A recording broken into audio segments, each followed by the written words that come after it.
응급피임약은 낙태약은 아니에요. 성관계를 하고 나서 응급피임약 먹으면 되지, 많은 젊은 애인들이 응급피임약을 배려라고 생각하고 실제로 몸에는 좋지 않습니다. 응급피임약은요, 굉장히 고용량 호르몬제입니다. 평생 한 번만 먹어도 너무 많이 먹는다라고 얘기할 만큼 이 응급피임약을 자주 먹으면 하혈을 하는 경우도 있고요. 난임, 임신이 어려워지는 경우도. 안녕하세요, 다솜이 여러분. 배정원TV의 배정원입니다.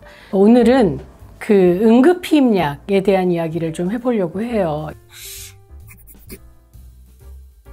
이 젊은 친구들한테 물어보면 사실 왜 경구 피임약이나 혹은 콘돔을 준비하지 않았을 때, 다른 피임을 준비하지 않았을 때 성관계를 하고 나서 응급피임약 먹으면 되지 뭐 그러면서 이 응급피임약을 사후피임약으로 부르는 경우도 있는데요. 사실 여기에 조금 많은 이 걱정거리가 좀 있습니다. 그래서 응급피임약 좀 제대로 알려드리고 어떻게 해야 되는지에 대한 얘기를 좀 해보려고 합니다.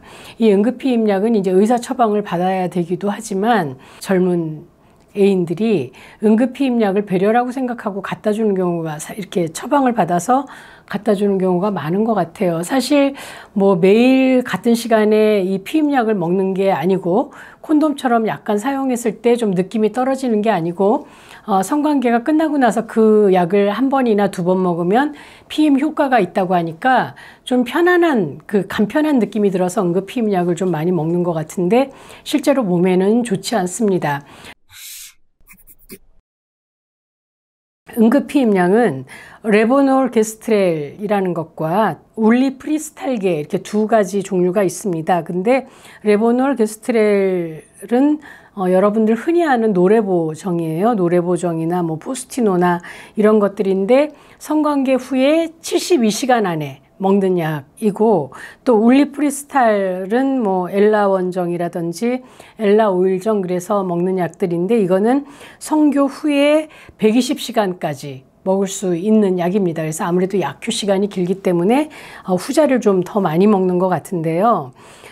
보통 이 응급피임약은 그 프로게스테론을 인위적으로 조작을 하는 겁니다. 그래서 임신을 방해하고 또 수정란이 착상하는 것을 억제해서 그 임신이 안 되게 하는 약이거든요. 응급피임약은 최대한 빨리 복용하는 것이 효과가 좋습니다. 그래서 22시간 내에, 그러니까 성관계하고 시간이 짧을수록 효과가 높고요. 22시간 내에 만약에 응급피임약을 먹는다면 95% 정도 성공률이 있고, 그리고 48시간이라고 하면 이틀 안에 먹으면 85%, 그리고 72시간 이내에는 58%로 이렇게 뚝 떨어지는 걸 알 수 있어요.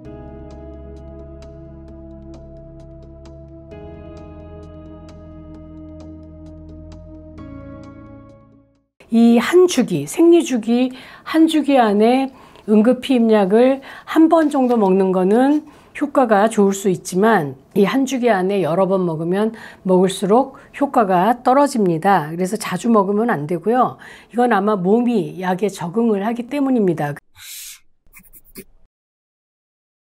이 응급피임약은요, 사실 굉장히 고용량 호르몬제입니다. 그래서 경구용 피임약을 보통 이제 하루에 정확한 시간에 매일 하나씩 먹는 그런 경구용 피임약과 달리 이 응급피임약은 응급시에 먹는 거기 때문에 절대로 임신하면 안 되는, 뭐 혹은 가임기에 했다든지 혹은 강간을 당했다든지, 그리고 그 다른 피임을 준비를 못 했다든지 이럴 때 이제 섹스가 일어나고 그럴 때 임신이 걱정이 되면 먹는 그런 약이죠. 그런데 보통 전문가들 간에는 이 응급피임약은 평생 한 번만 먹어도 너무 많이 먹는다라고 얘기할 만큼 호르몬 함량이 굉장히 많은 약이에요. 그래서 보통 우리가 매일 먹는 그 경구피임약을 15개에서 20개 정도를 한꺼번에 먹는 거나 마찬가지의 고함량 약이기 때문에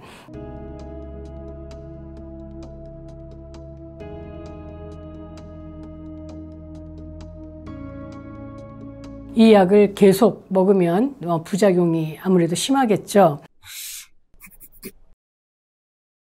호르몬 고용량이 몸에 들어가서 좋을 리는 없겠죠. 그래서 많은 부작용 중에 이제 두통이나 혹은 메스꺼움이나 그리고 불면증, 그리고 하혈을 하는 경우도 있고요.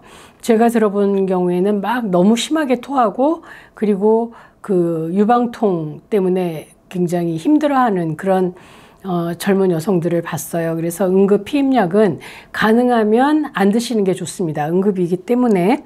그리고 조심하셔야 될 분들이 있는데 이분들은 이제 담배를 피우는 경우, 그리고 또 뭐 당뇨라든지 정맥 질환이 있는 분들은 이게 혈전을 만들 수가 있기 때문에 이건 호르몬제는 다 마찬가지예요. 그래서 담배 피거나 정맥 질환이 있는 경우에 뭐 하지정맥류라든지 이런 거 있으면 이 약을 먹으면 안 됩니다. 그리고 또 자기가 굉장히 비만한 경우에는 응급피임약을 먹어도 약효가 떨어지는 경우가 많아요. 그리고 이제 이 응급피임약을 자주 먹으면 난임, 임신이 어려워지는 경우도 있습니다.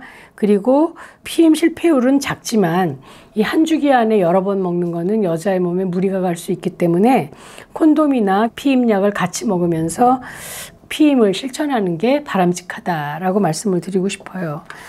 선생님, 그러면 임신 테스트기로 임신인 게 나왔어요. 그 뒤에 이 응급피임약을 먹어도 효과가 있나요? 이 응급피임약은요, 피임인 거예요. 임신을 피하는 약. 그래서 수정란을 착상을 방해하는 거죠. 근데 임신 테스트기로 임신이 나왔다는 건 착상됐다라는 얘기거든요. 그렇기 때문에 이 응급피임약은 낙태약은 아니에요.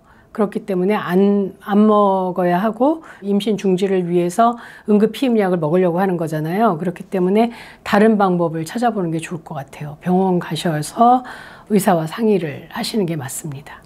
최대한 안 먹는 게 좋지만 어느 정도의 텀을 두고 먹으면 그래도 좀 안전하다고 얘기할 수 있을까요? 응급피임약은 텀을 두고 먹으라는 얘기를 하고 싶지가 않아요.